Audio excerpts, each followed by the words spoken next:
존경하는 국내외 시청자 여러분 반갑습니다. 8월 19일 월요일 손상대TV의 오전 방송을 시작하겠습니다.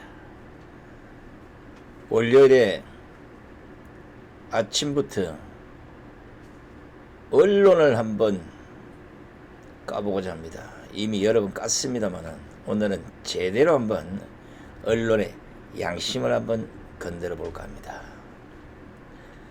원통한 지고, 분한 지고, 우리 2천만 동포요, 노예된 동포요, 살았는가 죽었는가. 당군 기자 이래 4천년 국민정신이 하룻밤 사이에 홀연 망하고 말 것인가. 원통하고 원통하다. 동포요, 동포요. 이 글은 1905년 11월 20일자 황성신문 2001호에 실린 위암 장지연 선생의 시일야 방송대곡의 끝 문장입니다. 여러분 잘 아시다시피 시일야 방송대곡은 을사늑약 체결 소식을 듣고 당시 항성신문의 사장이자 주필이기도 했던 장지연이 울분의 심정으로 써서 항성신문에 실었던 논설로 그 뜻은 이날을 맞아 목 놓아 통곡한다는 것입니다. 그러니까 1905년 11월 18일 을사조약이 체결이 되자 이에 분노한 항성신문 사장 장지연은 이 논설에서 을사늑약이 국권 침탈의 조약임을 폭로하고 일제 침략과 을사 오적을 규탄하면서 국권 회복을 위한 국민 총걸기를 호소하였던 것입니다. 장지연은 누구보다 을사늑약의 심각성을 먼저 깨닫고 일제의 삼엄한 감시와 사후 체포의 위험성까지 감수하면서 글로서 이 사실을 세상에 알리면서 언론인 본연의 자세를 보인 것입니다. 장지연은 이날자 신문을 일제 헌병대의 사정 검열을 거치지 않고 배포하였다는 이유로 체포 투옥되어 65일간의 감옥 생활을 한 후 석방되었는데 이때 항성신문도 함께 정간되는 아픔을 겪었습니다. 저는 지금도 머릿속에 장지연 선생의 언론관이 그대로 각인되어 있습니다. 장지연 선생은 언론의 사명에 대해서 정확한 사실 보도이다. 이것은 아무리 강조해도 지나침이 없다고 강조한 바 있습니다. 작금의 언론과 언론인들을 보면서 한때 기자라는 직업을 가졌던 한 사람으로서 장지연 선생이 말하는 언론의 사명인 정확한 사실 보도는 도대체 어디로 갔습니까? 사실 보도는 아니더라도 객관적 보도 또한 아니더라도 그 수많은 언론들 중에 그래도 장지연 선생 같은 언론 사명을 가진 기자가 한 명도 없다는 것이 섬뜩합니다. 물론 그들은 변명할 것입니다. 무슨 소리, 너가 잘못 알고 있는 것이야. 우리가 미친 것이 아니라 너가 미친 것이야 라고 할 것입니다. 설령 제가 미친놈이라 해도 지금의 언론과 언론인들은 스스로 장지연 선생 같은 언론 얘기를 포기했습니다. 아무리 문재인 정권이 언론을 손아귀에 쥐고 주무르고 있다고 해도 아무리 언론이 민주노총 사내에 들어가서 꼭두가시가 되어 있다고 해도 이럴 수는 없을 텐데 하여간 살다 별꼴을 다 봅니다. 미쳐도 곱게 미치라 했건만 이건 완전히 쓰레기 수준입니다. 정확한 보도와 이 사실 보도는 미친 개가 물고 달아났는지 기레기 언론들은 눈만 뜨면 조작보도, 폄하보도, 가짜보도, 엉터리 뉴스로 세상을 오염시킵니다. 세상만 오염시키면 다행인데 선량한 국민들의 눈과 귀를 막는 것도 모자라서 썩은 뉴스로 냄새를 진동시켜서 숨조차 제대로 쉬지 못하게 만듭니다. 우리 언론이 왜 이렇게 됐습니까? 어쩌다가 이 지경까지 왔습니까? 불의에 동조하고 나라 말아먹는데 한통속이 된 것처럼 날뛰고 있으니 언론을 깨끗이 정리하지 않고는 나라가 제대로 설 수 없을 것 같다는 생각을 지울 수가 없습니다. 200년 전 미국의 3대 대통령 토마스 제퍼슨은 나는 신문 없는 정부보다 정부 없는 신문을 택하겠다는 유명한 말을 남겼습니다. 이는 견제와 비판을 숙명으로 삼은 언론의 중요성을 강조하면서 언론 없는 사회의 위험성을 경고한 것인데 2019년 오늘은 장지현 선생의 언론 사명과 제퍼슨의 이 말을 뒤집어야 할 것 같습니다. 지금의 언론에는 이런 귀한 말들이 하나도 어울리지 않기 때문입니다. 먼저 장지현 선생의 정확한 사실 보도이다. 이것은 아무리 강조해도 지나침이 없다는 이 말은 거짓 보도이다. 이것은 아무리 강조해도 지나침이 없다로 바꿔야 될 것 같고, 제퍼슨의 나는 신문 없는 정부보다 정부 없는 신문을 택하겠다는 이 말은 나는 신문 없는 정부와 정부 없는 신문 모두를 택하지 않겠다고 해야 될 것 같습니다. 요사이 언론들을 보십시오. 나라가 어디로 가고 있는지 가늠을 할 수 없지 않습니까? 비판과 감시 기능이라는 언론 본연의 자세를 가지고 있는 곳은 눈을 씻고 봐도 안 보입니다. 북한에서는 연일 미사일을 쏘아대도 제대로 된 비판이나 경고 한마디 못하고 그 한풀이를 일본에 해대는 문재인 정권에 반대로 언론이 놀아납니다. 우리와 혈맹인 미국에 대해서는 소극적인 자세로 동맹을 파괴시키고 친중과 친북 정책으로 엉뚱한 혈맹 관계를 구축하려는 그 꼬라지를 보면서도 어느 언론 하나 비판하고 지적하지 않습니다. 이 말을 하고 있는 제 심정도 답답하지만 신문과 방송이 한통속이 된 것처럼 미쳐 돌아가고 있으니 이걸 어쩌면 좋단 말입니까? 비판을 해봐도, 욕을 해봐도, 심지어 찾아가서 규탄 집회를 해봐도 까딱도 하지 않는 이 언론이 비록 모조리 좌파 기레기가 됐다고 합시다.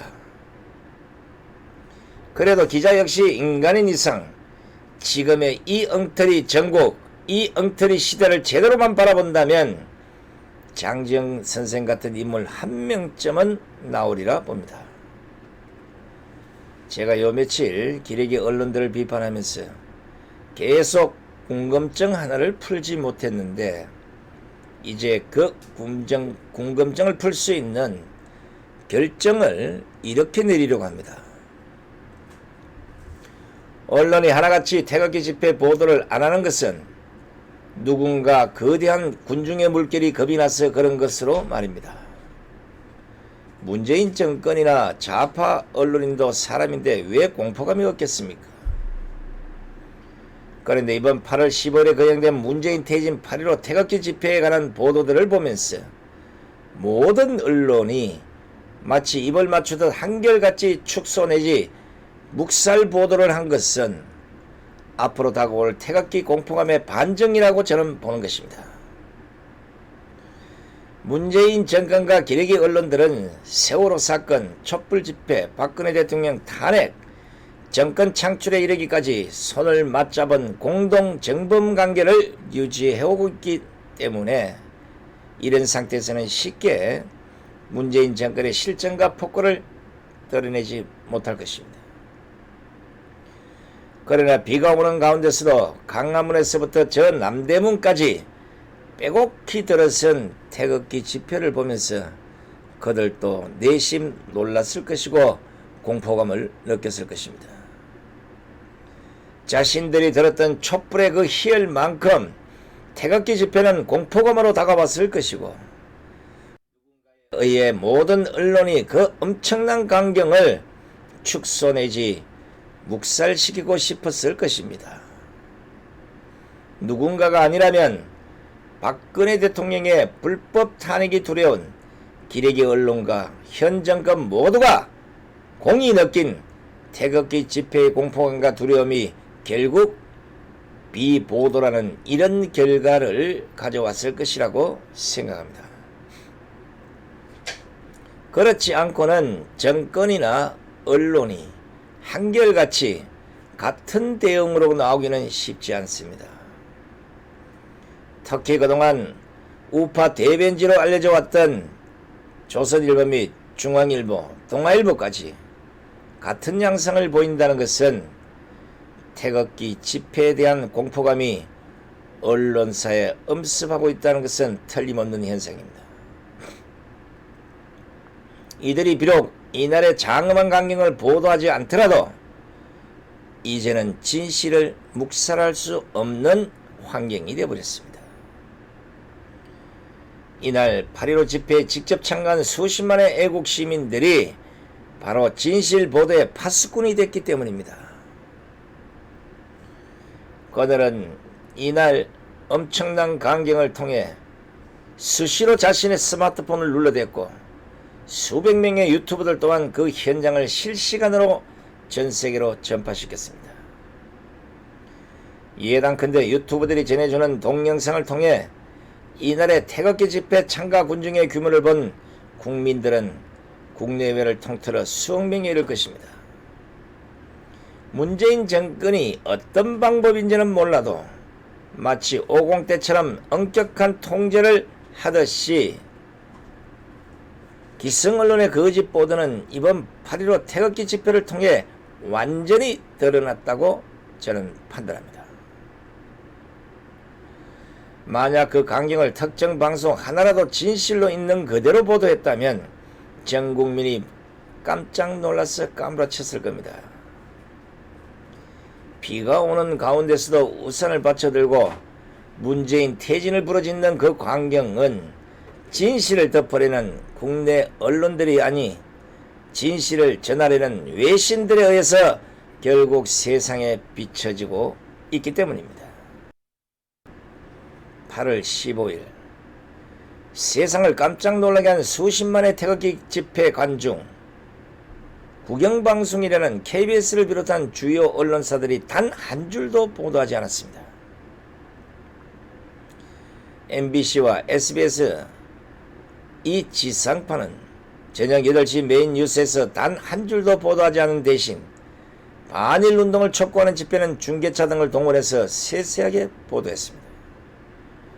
공영방송이라는 KBS 뉴스9조차도 이날 반일 집회는 중계차를 동원해 길게 보도한 뒤에 그 뉴스 끝에 현 정부에 반대하는 시민 3천여 명이 광화문에서 집회를 열면서 촛불 시민들과 대치하기도 했다라면서 태극기 집회를 폄하 보도를 해버렸습니다. KBS 기자는 무엇을 보았는지 아무래도 이제는 안경을 바꾸든지 아니면 눈알을 바꿔야 할 것 같습니다. 태극기 세력 수십만 간 중 한쪽 끝 그 경복궁 앞쪽에 좋기 1000명도 안 되는 좌파들의 반일 집회가 열리고 있었는데 이걸 반대로 보도한 것입니다. 신문도 마찬가지였습니다. 이른바 보수성의 매체로 불렸던 조선일보는 문재인 정권 규탄대회와 반일 집회 사진을 나란히 보도했고 중앙일보는 반일 집회 사진은 큰 사이즈로 싣고 반면 문정권 비판 태극기 집회는 작은 크기의 사진으로 보도를 했습니다. 그러나 외신들은 현장 생중계를 통해서 이 같은 사실들을 전세계에 알렸습니다. 얼마나 웃깁니까? 자국의 해외 토픽감을 해외 언론이 생중계하는 이런 현상, 대한민국 기자들은 쪽팔린 줄 알아야 합니다. 이번 광화문에서 남대문까지 꽉 메운 8.15 태극기 집회에 대한 국내 언론들의 보도 묵살은 대한민국 언론이 진실을 밟고 얼마나 왜곡, 편파, 조작을 일삼고 있는지를 국내외에 잘 보여주는 단적인 사례가 되었습니다.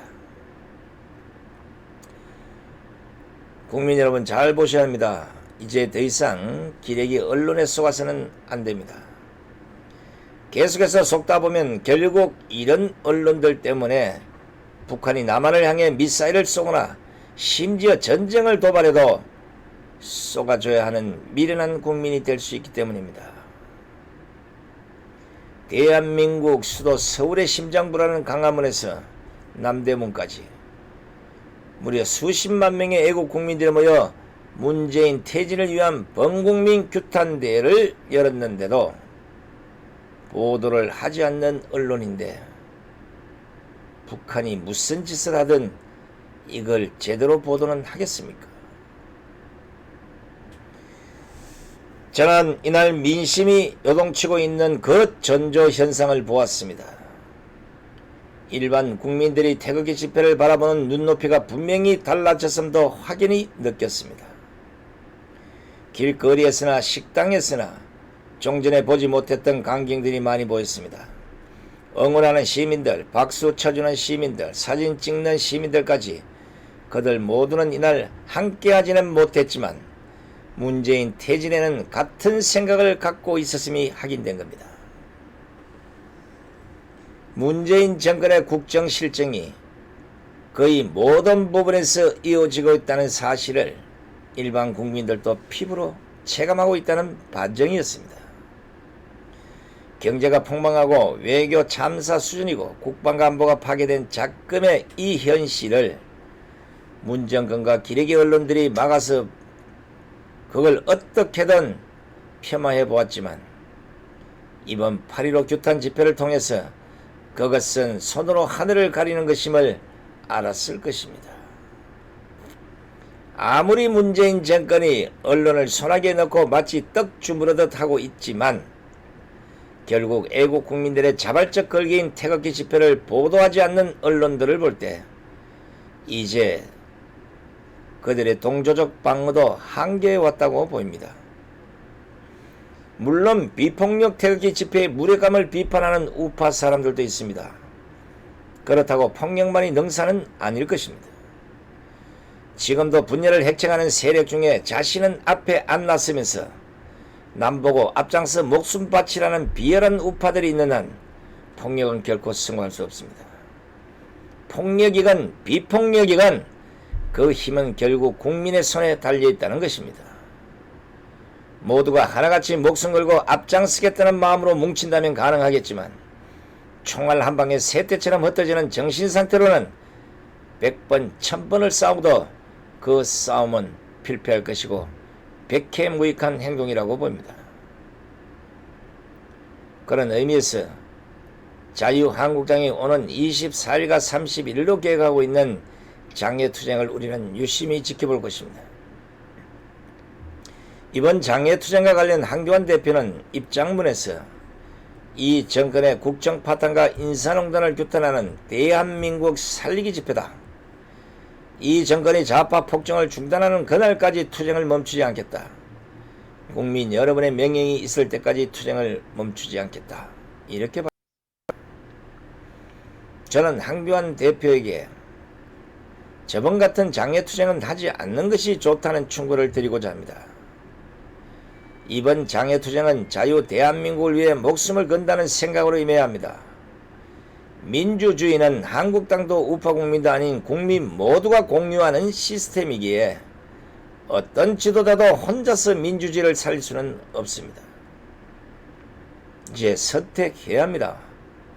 한국당만의 집안 잔치로 끝낼 것인지 아니면 진짜 대한민국 살리기 집회를 할 것인지 말입니다.